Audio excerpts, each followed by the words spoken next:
নমস্কাৰ বন্ধু বান্ধৱীসকল, কেইটামান সৰু সুৰা প্ৰশ্ন আমি আলোচনা কৰিব বিচাৰিছোঁ। প্ৰশ্নসমূহ আপোনালোকে চাব। সৰু সুৰা কুৱেশ্যন, সকলোৱে এইবিলাক জনা কুৱেশ্যনে অৱশ্যে। আমি এটা কুইজ অনুষ্ঠান কৰিছিলোঁ ফেচবুকতে, গতিকে তাত সেই কুৱেশ্যনখিনি দিছিলোঁ। গতিকে কুৱেশ্যনখিনি কি দিছিলোঁ, 15টা কুৱেশ্যন, সেই কুৱেশ্যনখিনিকে আমি ইয়াত আলোচনা কৰিছোঁ। প্ৰথম কুৱেশ্যনটো আমি দিছিলোঁ যে জ্যোতিপ্ৰসাদ আগৰৱালাৰ দ্বিতীয় বোলছবিখনৰ নাম কি আছিল। এইটো আমি একেবাৰে সকলোৱে জনা কথা, এইটো হৈছে ইন্দ্ৰমালতী। লগতে এটা কথা আপোনালোকৰ কাৰণে কৈছোঁ যে ইন্দ্ৰমালতীখন কেতিয়া ৰিলিজ হৈছিলে সেইটো চনটো মনত ৰাখিব, কেতিয়াবা সেইটো পৰীক্ষাত আহিব পাৰে। 1939 চন। জয়মতীখন আছিলে 1935 চন। নেক্সট কুৱেশ্যনটো আমি লিখিছিলোঁ যে ঋগ্বেদ কোন ভাষাত লিখা হৈছিল। গতিকে ইয়াৰ শুদ্ধ উত্তৰটো হৈছে সংস্কৃত ভাষা। তাৰ পিছৰ প্ৰশ্নটো দিছিলোঁ ধপাত বিৰোধী দিৱস কোন তাৰিখে পালন কৰা হয়।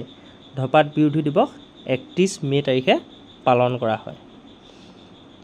পানিপথৰ দ্বিতীয় যুদ্ধ কেতিয়া হৈছিলে মনত ৰাখিব। পানিপথৰ প্ৰথম যুদ্ধ আছিলে 1526, দ্বিতীয় যুদ্ধ আছিলে 1556, তৃতীয় যুদ্ধ আছিলে 1761 চন।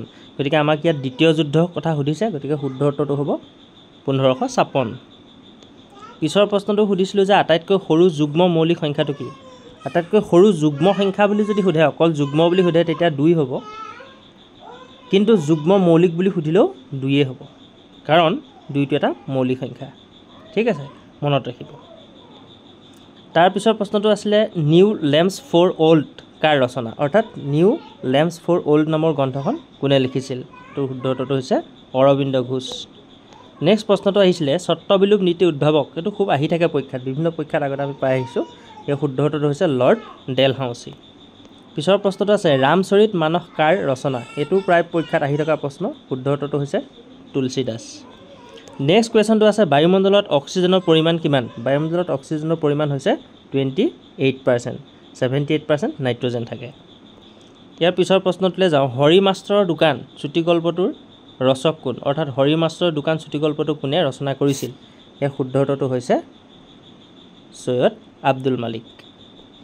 নেক্সট কুৱেশ্যনটো আমি দিছিলোঁ যে নমামি ব্ৰহ্মপুত্ৰ প্ৰথম কেতিয়া পালন কৰা হৈছিল। গতিকে ইয়াৰ শুদ্ধ উত্তৰটো হৈছে এপ্ৰিল 2017 পতা হৈছিল। এচিড বৰষুণৰ বাবে দায়ী গেছটো কি। ইয়াতে কেইবাটাও গেছৰ নাম দিয়া আছে, carbon dioxide, hydrogen sulphide, chlorofluorocarbon, sulphur dioxide. গতিকে এচিড বৰষুণৰ বাবে দায়ী বুলি ক'লে গেছটো হ'ব ছালফাৰ ডাই অক্সাইড, অৰ্থাৎ অপশ্যন টিটো হ'ব ইয়াত শুদ্ধ উত্তৰ।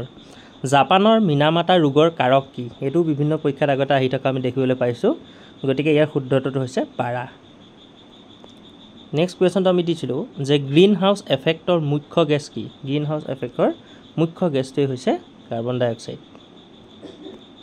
নেক্সট কুৱেশ্যনটো আমি দিছিলোঁ যে মধুবনী নামৰ চিত্ৰশৈলী কোন ৰাজ্যত প্ৰসিদ্ধ। ইয়াৰ শুদ্ধ উত্তৰটো হৈছে বিহাৰ। আমি পৰৱৰ্তী আকৌ এটা ভিডিঅ' কিছু সময়ৰ পিছত আপোনালোকলৈ আপলোড কৰিম। ধন্যবাদ।